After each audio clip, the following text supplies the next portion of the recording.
வணக்கம் வியூவர்ஸ். நாம் இப்போ திருவாரூர் தேரோட்டத்தை பற்றி பார்க்கலாம். ஆழி தேரோட்டம்னு சொல்லுவாங்க.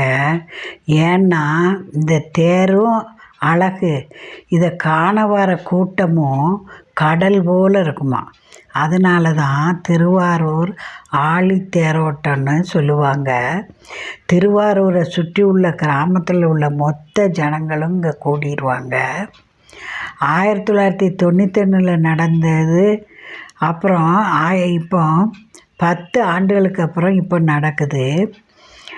இந்த தேரோட முக்கியம் என்னன்னு கேட்டிங்கன்னா, உயரமும் 30 அடி, அகலமும் 30 அடி. அதுக்கு மேலே உள்ள விமானம் வரைக்கும் உள்ள அலங்கார சிலைகள் இதுவும் சேர்ந்தாங்கன்னா 48 அடி. இப்படி அவ்வளவு உயரமான தேர் இது. இதோட மொத்த எடை 350 டன்னு.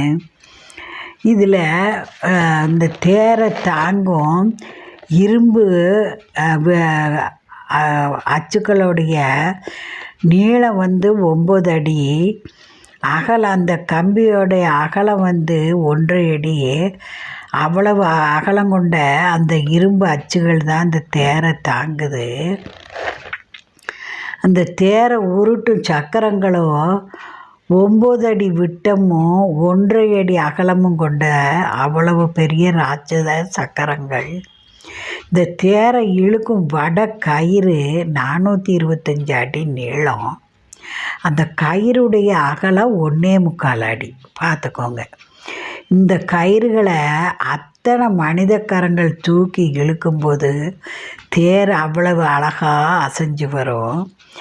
இப்போ உள்ள சிரமங்களை உத்தேசித்து பெல் நிறுவனம், திருச்சி பெல் நிறுவனம் ஹைட்ராலிக் பிரேக்கு கொண்ட பிரேக்கை ஒன்று அமைச்சு கொடுத்து தேரோட்டத்தை எளிதாக்கி கொடுத்துருக்கு.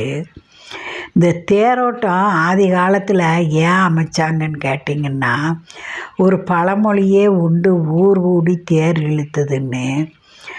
அந்த நாம் தேரை ஓட்டம் பார்க்குறதும் தேர் வடத்தை பிடிச்சி இழுத்தாலும் நமக்கு அன்னத்துக்கு குறைவு கிடையாது, தொழில் மேன்மை உறும். அதனால தான் அக்காலத்து மக்கள் ஊர் கூடி தேர் இழுத்தாங்க.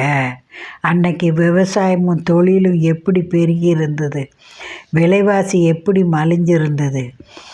ஆக நம்ம ஆன்மீக விஷயங்கள் ஒவ்வொன்றும் ஒவ்வொரு பொருளோடையவே அமைஞ்சிருக்கு. இந்த தேரோட்டத்தை காண உலகின் பல பகுதிகளிலிருந்து கூட்டங்கள் வராங்க. ஆசியாவிலே மிகப்பெரிய தேர். இந்த இறைவன் வன்மீகநாதர் புற்றுருவில் ஆனவர். வன்மீகம்னாலே புற்றுருவத்தில் ஆனவர். இவருக்கு மற்ற சிவாலயங்களை போல வன்மீகநாதருக்கு அபிஷேகங்கள் கிடையாது. ஏன்னு கேட்டிங்கன்னா, அவர் புற்று உருவத்தில் இருக்கிறதுனால அவருக்கு புணுகு சட்டம் தான் சாத்துறாங்க. அம்பாள் கமலாம்பாள் கால் மேலே கால் போட்டு அழகாக அமர்ந்திருப்பா. இந்த குளத்துக்கு பேர் கமலாலய குளம்னு பேர். இந்த கோயில் அமைஞ்சிருக்கிறதும் 5 வேலி நிலம். அந்த தெப்ப குளமும் 5 வேலி நிலம்னு சொல்லுவாங்க.